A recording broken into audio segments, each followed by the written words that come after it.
রাজশেখর বসুর গল্প গণৎকার। লোকটির নাম হয়তো আপনাদের মনে আছে। কয়েক বছর আগে খবরের কাগজে তার বড় বড় বিজ্ঞাপন ছাপা হতো। ডক্টর মিনান্ডার দ্য মাইতি, জগৎ বিখ্যাত গ্রিক অ্যাস্ট্রোনমিস্ট, ত্রিকালজ্ঞ জ্যোতিষী, হস্তরেখা বিশারদ, ললাট লিপি পাঠক, গ্রহরত্ন বিধায়ক, হিপনটিস্ট, টেলিপ্যাথিস্ট, ক্লারভয়ান্ট ইত্যাদি। উনি ইজিপ্টে বহুদিন গবেষণা করে হারমাটিক গুপ্তবিদ্যা আয়ত্ত করেছেন। দমকয়েসে কলটিও জ্যোতিষের রহস্য ভেদ করেছেন।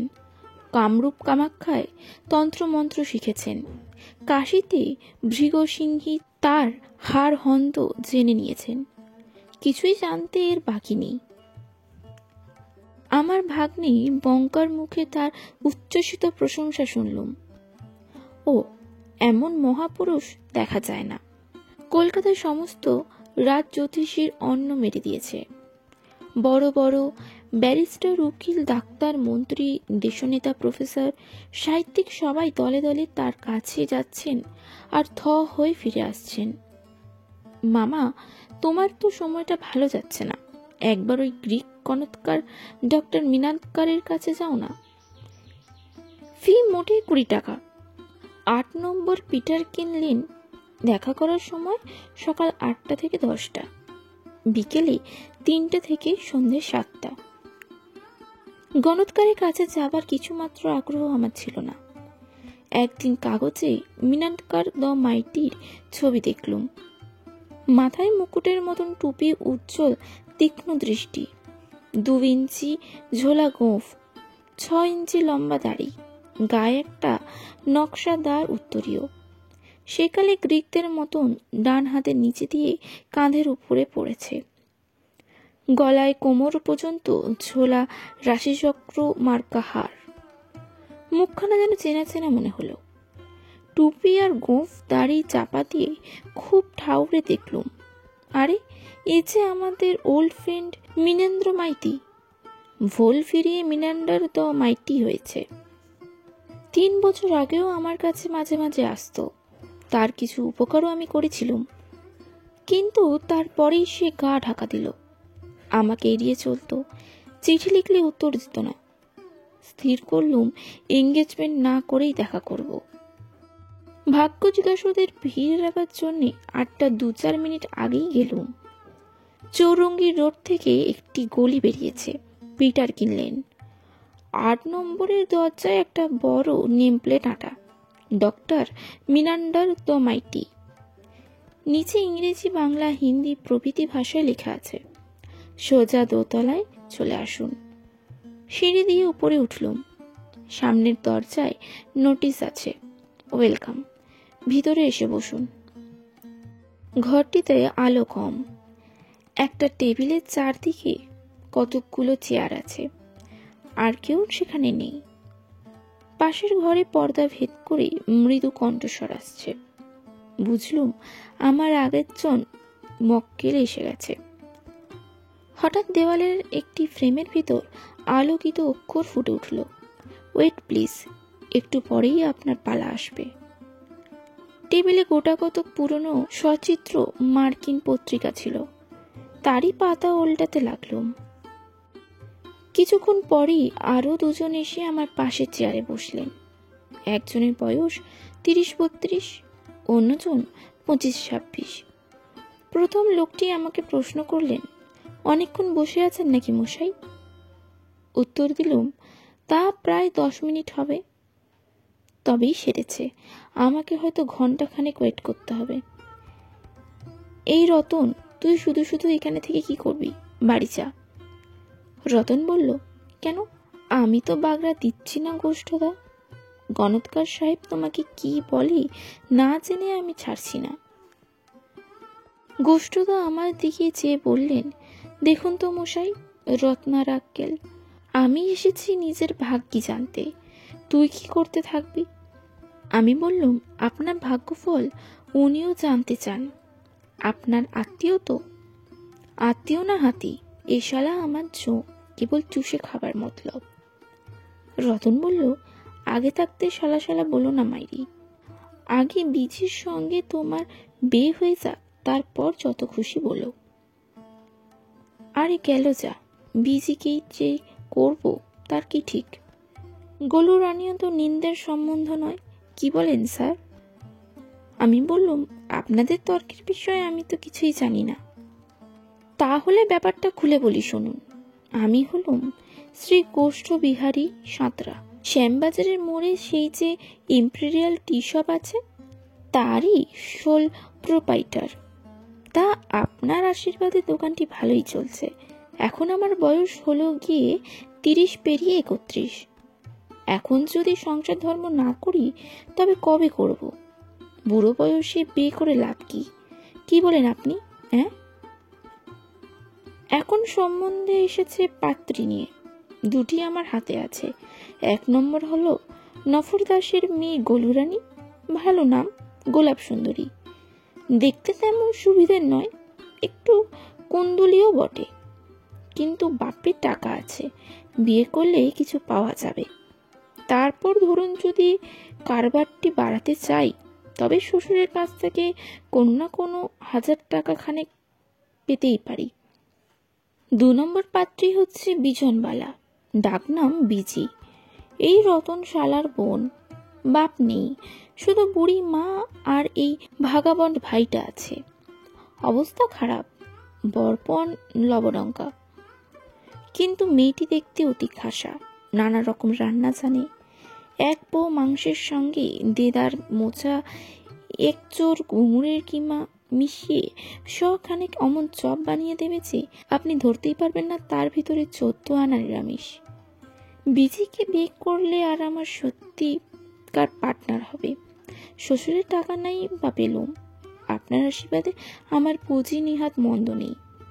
ইচ্ছে আছে টি শপটির বোম্বাই প্যাটার্নে নাম দেব, নিখিল ভারত বিষান্ত্রী গৃহ। চপ, কাটলেট, ডেভিল মামলেট এই সব তৈরি করব। খদ্দেরের অভাব হবে না মশাই। আমার খুব ঝোঁক বিজির ওপর, কিন্তু মুশকিল হচ্ছে তার মার বাউন্ডুলে ভাইটা আমার ঘাড়ে পড়বে। বুড়ি শাশুড়িকে বুঝতে আপত্তি নেই, কিন্তু এই রত্না আমার কাঁধে চাপবে আর বোনের কাছ থেকে হরদম টাকা আদায় করবে, তা আমি চাই না। রতন বলল, আমি কথা দিচ্ছি তোমার কাঁধে চাপবো না। আমার ভাবনা কি, ইলেকট্রিকের সব কাজ জানি, আর্মেচারের তার পর্যন্ত জড়াতে পারি। একটা ভালো চাকরি জোগাড় করতে পারি না মনে করো? জোগাড় করতে পারিস তো করিস না কেন রে হতভাগা? এ পর্যন্ত অনেক কাজ তো পেয়েছিলি, একটাতেও তো লেগে থাকতে পারলিনি। ওই কিরণ চক্রবর্তী তোর মাথায় খেয়েছে, দিন রাত তার তরুণ অপেরা পার্টিতে আড্ডা দিস, হয়তো অনেক নেশা ভাঙ করিস। মায়েরই বলছি গোষ্ঠদা, খারাপ নেশা আমি করি না। মাঝে মাঝে একটু সিদ্ধির শরবত খাই বটে, কিন্তু খুব মাইল্ড। আমি বলুন গোষ্ঠবাবু, আপনার সমস্যাটি তো অনেক কঠিন নয়। যখন শ্রীমতী বিজনবালাকে মনে ধরেছে তখন তাকে বিয়ে করাই তো ভালো, একটু রিস্ক না হয় নিলেন। আপনি জানেন না মশাই, এই রত্না সোজা রিস্ক নয়। সেই জন্যই তো এই সাহেব জ্যোতিষীর কাছে এসেছি, আমার ঠিকুচি কুষ্টি এনেছি।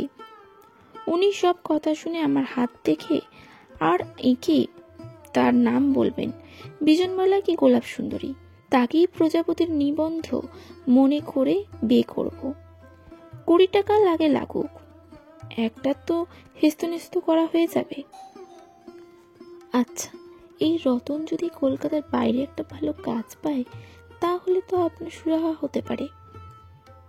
সুরাহা নিশ্চয়ই হয়, আমি তাহলে নিশ্চিন্তি হয়ে বিজিকে বিয়ে করতে পারি। কিন্তু তেমন চাকরি ওকে দিচ্ছে কে? রতনবাবু, তোমার লাইসেন্স আছে? রতন বলল, আছে বই কি, ভালো ভালো সার্টিফিকেটও আছে। দয়া করে একটি কাজ জোগাড় করে দিন স্যার, গোষ্ঠদার গঞ্জনা আর সইতে পারি না। আমি বললুম, শোনো রতন, একটি ইঞ্জিনিয়ারিং ফার্মের সঙ্গে আমার যোগ আছে। শিলিগুড়ি ব্রাঞ্চের জন্য একজন ফিটার মিস্ত্রি দরকার। তোমাকে কাজটি কিন্তু দিতে পারি। প্রথমে 100 টাকা মাইনে পাবে, 3 মাস প্রমোশনের পর 150, কিন্তু শর্ত এই, 1 বছর শিলিগুড়ি থেকে নড়বে না, তবে বোনের বিয়ের সময় 4-5 দিন ছুটি পেতে পারো। রাজি আছো? এক্ষুনি দিন, পায়ের ধুলো দিন স্যার। অপেরা পার্টি ছেড়ে দেব। কিরণ চক্রবর্তীর সঙ্গে আমার বনছে না, আজ পর্যন্ত আমাকে 1 টাকাও দেয়নি। তাহলে তুমি আজই বেলা 3টের সময় আমাদের অফিসে গিয়ে দেখা করো। ঠিকানাটা লিখে নাও। ঠিকানা লিখে নিয়ে রতন বলল, গোষ্ঠদা, তোমার সমস্যা তো মিটে গেল। মিছিমিছি কনৎকার সাহেবকে 20 টাকা দেব কেন? চলো বাড়ি ফেরা যাক। গোষ্ঠ সাঁতরা বললে, কোথাকার নমক হারাম তুই? এই ভদ্রলোকের হাত থেকে জ্যোতিষী কি বলেন তা না জেনেই যাবি? লজ্জায় জিভ কেটে রতন নিজের কান মরল। এমন সময় জ্যোতিষীর খাস কামরায় পর্দা ঠেলে 2 জন গুজরাটি ভদ্রলোক হাসি মুখে বেরিয়ে এলেন। নিশ্চয়ই সুফল পেয়েছেন। এরা চলে গেলে জ্যোতিষীর কামরায় একটি ঘণ্টা বেজে উঠল। একটু পরে একজন মহিলা এলেন, কালো শাড়ি, নীল ব্লাউজ, কাঁধে রাশিচক্র মার্কা লাল ব্যাজ। উনি বোধ হয় ডাক্তার মিনান্টকারের সেক্রেটারি। আমাকে জিজ্ঞাসা করলেন, আপনি আগে এসেছেন? উত্তর দিলুম, আগে হ্যাঁ। আপনার নাম আর ঠিকানা, জন্মস্থান আর জন্মদিন সব বললুম। উনি নোট করে নিলেন। 20 টাকা ফি দিতে হবে জানলেন তো? জানি, টাকা সঙ্গে এনেছি। কি জানবার জন্য এসেছেন? আসন্ন ভবিষ্যতে আমার অর্থপ্রাপ্তির যোগ আছে কিনা। বুঝলুম না, সোজা বাংলায় বলুন। জানতে চাই ইমিডিয়েট ফিউচার কিছু টাকা পাওয়া যাবে কিনা। সেক্রেটারি নোট করে নিলেন। তারপর গোষ্ঠ সাঁতরাকে বললেন, আপনার কি প্রশ্ন? গোষ্ঠবাবু সহাস্যে বললেন, কিছু না, আমি আর রতনেই এনার সঙ্গে এসেছি। 3 মিনিট পরেই সেক্রেটারি ফিরে এসে আমাকে বললেন, ডক্টর মিনান্ডার আপনাকে জানাচ্ছেন এখন আপনার বরাতে টাকার ঘর শূন্য। বছরখানেক পরে আর একবার আসতে পারেন। গোষ্ঠবাবু আশ্চর্য হয়ে বললেন, বারে এ কিরকম শোনা হলো? আমাকে না দেখি ভাগ্যফল বললেন। আমি বললুম, বুঝলেন না গোষ্ঠবাবু, এই মিনান্দার সাহেবের দিব্য দৃষ্টি আছে, না দেখি ভাগ্য বলতে পারেন। চলুন ফেরা যাক। নেমে এসে গোষ্ঠবাবু বললেন, ব্যাপারটি কি মশাই? জ্যোতিষী আপনার সঙ্গে দেখা করলেন না, ফিও নিলেন না, এ তো ভারী তাজ্জব। বললুম, ব্যাপার অতি সোজা। এই জ্যোতিষীটি হচ্ছেন আমার পুরনো বন্ধু মিনেন্দ্র মাইতি। ভুল ফিরিয়ে মিনান্ডার তো মাইতি হয়েছেন। 3 বছর আগে আমার কাছে শুধু মোটা রকম ধার নিয়েছিলেন। বারবার তাগিদ খেয়েও আদায় করতে পারিনি। অনেক দিন নিখোঁজ ছিলেন। এখন গ্রিক কনৎকার সেজে আসরে নেমেছেন। তাই আমার পাওনা টাকার সম্বন্ধে ওকে প্রশ্ন করেছিলাম। রতন বলল, আপনি ভাববেন না স্যার, জোচ্চোরটাকে নির্ঘাত শায়েস্তা করে দেব। দয়া করে আমাকে 3টি দিন ছুটি দিন। আমি দলবল নিয়ে ওর দরজার সামনে পিকেটিং করব আর গরম গরম স্লোগান আওড়াবো। বাজাধন টাকা শোধ না করে রেহাই পাবে না। রতনের পিকেটিংয়ে সুফল হয়েছিল। ডক্টর মিনান্ডার দ্য মাইটি আমার প্রাপ্য টাকার অর্ধেক দিয়ে জানালেন, প্রসার একটু বাড়লে বাকিটা শোধ করবেন। কিন্তু কলকাতায় উনি টিকতে পারলেন না। এখানকার পাট তুলে দিয়ে ভাগ্য পরীক্ষার জন্য দিল্লি চলে গেলেন। নমস্কার।